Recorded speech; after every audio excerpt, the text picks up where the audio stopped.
Hello mga loves! Welcome back to my channel. So for today's video is i-share ko sa inyo kung ano nga ba yung kahalagahan ng pagkakaroon ng cage ng ating mga dogs. And syempre, ipapakita ko rin sa inyo yung aming simple na kennels ng aming mga dogs.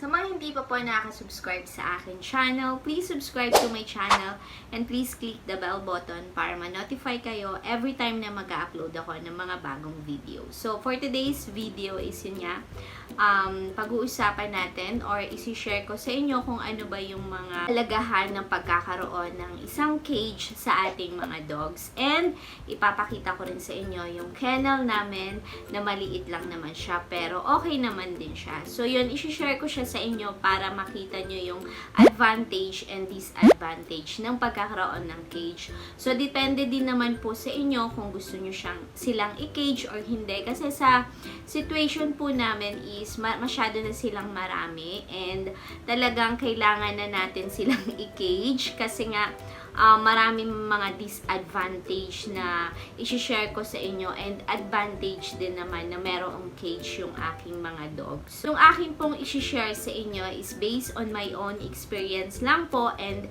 gusto nyo pong i-apply sa inyo is nasa sa inyo naman din po yun. So, sa mga subscribers ko or sa mga nanonood pa sa akin before, alam nyo naman na nasa loob ng bahay lang namin yung aking mga dogs. Kasi noon, hinahayaan lang namin sila dito sa loob ng bahay namin na pagala-gala lang and dito lang sila naglalaro. And naisipan namin silang i-cage kasi marami ng mga hindi magandang na nadidiscover namin. Ang first advantage ng pagkakaroon ng cage is iwas away sila. Dati kasi kapag nandito sila sa loob ng bahay namin, as in talagang nag-aaway sila, ting kibot, nag-aaway, nagkakaroon ng sugat. Kaya yun, may advantage na meron silang cage kasi nga naiiwasan yung pag-aaway nila sa isa't isa. So yun, nakakaiwas tayo sa away ng ating mga dogs. And syempre, kasi mahirap kapag sama-sama sila. May time talaga na hindi sila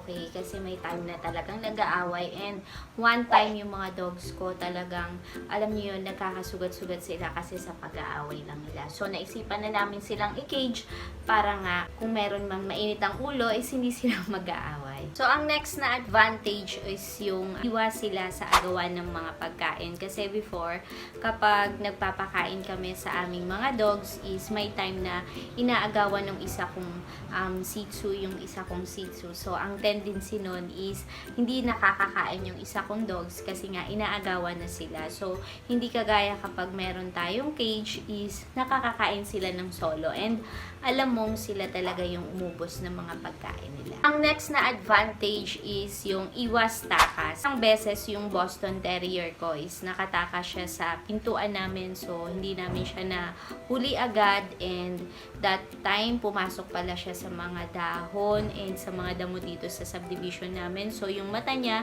is nagkaroon ng damage, natusok siguro ng mga dahon. Kaya, ayun, naisipan na rin namin talagang i-cage sila kasi ang hirap kapag nakakalabas sila dito sa bahay namin. Kasi alam niyo yun, sumasabay talaga sila kapag may lalabas, sinasabayan nila yung pinto. And ang nakakatakot pa is yung mga sasakyan, hindi natin sila napipigilan. Alam ko maraming nakaka-relate sa inyong mga farma, lalo na sa mga Shih Tzu, kapag nakakatakas sila sa bahay natin, as in talagang tumatakbo. So ang kinakatakot naman namin is yung mga sasakyan, baka masagasaan sila. Ang next naman na advantage ng merong cage is kapag naka-cage sila, kapag aalis tayo, at least alam natin na safe. Kasi kung meron man maiiwan sa bahay, kung hindi sila naka-cage, alam nyo yun, makakatakas pa rin sila. Pero at least kapag naka-cage sila, alam natin na safe kasi nandun lang sila sa cage nila. Next naman is iwas virus. Kasi one time, nagkaroon kami ng bisita and after that, yung aso namin na wala pang vaccine is nagkaroon sila ng parvovirus. So kasi nakukuha yung parvovirus sa mga tsinelas. So, wag nyo palalaruan. So, yung bisita kasi namin, pinasok nila yung kanilang shoe. So, naaamoy siguro ng mga dogs. After nun talaga, kinabukasan, nagkaroon na sila ng sakit. So, at least kapag naka-cage sila, alam natin na safe sila kasi hindi nila agad-agad maaamoy yung inapakan ng bisita natin and makakapag-map pala agad tayo. So, yun, advantage talaga na meron silang kulungan para kapag may mga bisita tayo or mga tao, pwede muna natin silang ikulong para safe sila sa mga dalang virus. Or next is mahalaga din to. Kasi before, nagkakaroon kami ng mga puppy na mga inbreed. Kasi meron sa amin dito na magmami. So, hindi namin naiiwasan na kapag nahihit na siya is naistad siya ng kanyang anak. So, nagkakaroon kami before ng mga inbreeding ng mga puppy. So, ngayon, hindi na kasi nababantayan na namin and namomonitor na namin kung hit na siya and iaano na lang namin, ihiwalay na lang namin siya. Hindi kagaya dati na talagang nagkakaroon sila ng contact, so nagkakaroon kami ng inbreed ng mga puppies. So ngayon po, hindi na kami nagkakaroon kasi nga nakakulong na po sila, safe na po yun. At syempre, ang last, iwas crossbreed kasi sa mga subscriber ko before o sa mga nanonood sa mga vlog ko, marami po akong mga ibang lahing mga dogs. Meron akong Boston, meron din akong Shih Tzu, and meron din akong French Bulldog. So, may lalaki din po ako na iba din yung lahi. So, at least kapag nakakulong sila is hindi tayo nagkakaroon ng crossbreed na puppies. Kasi before, nagkaroon din po kami. Halimbawa, yung Boshi na tinatawag or ang Boston at Shih Tzu, nagkaroon po kami noon kasi hindi nga namin alam na hit na pala yung aming Boston. So, nagkaroon sila ng contact ng aking Shih Tzu na lalaki. So, yun, ang malaking advantage na kapag nakakulong sila is alam natin kapag hit na. So, hindi na siya nasasampahan ng crossbreed o nagkakaroon ng crossbreed na puppies. So, yun lang mga loves. So, yun yung mga advantage na na-experience ko kapag nakakulong yung aking mga puppies. And depende naman po sa inyo kung isa lang naman po yung dog nyo is pwede naman sigurong hindi na siya ikulong. Yung akin kasi mga loves, medyo 7 sila, so nahihirapan na rin ako kaya naisipan ko na rin silang naka-cage. Pero dati talaga yung mga unang araw na naka-cage sila, talagang hindi ko kaya silang tingnan kasi naawa ako, pero inisip ko na lang din na para sa kanila yon, para lahat ng nabanggit ko is hindi na mangyari ulit sa kanila. So, yun yung mga experience ko sa pagkakaroon ng cage at sa hindi pagkakaroon ng cage before. So, yun lang mga lab. So, ipapakita ko naman po sa inyo yung aming simple na kennel na pinagawa. And, dito lang po yan sa loob ng house.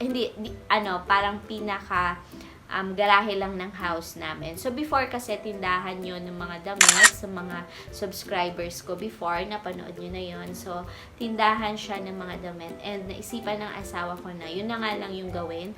Gawin namin siyang small kennel at simple kennel. So, yun, ipapakita ko lang siya sa inyo.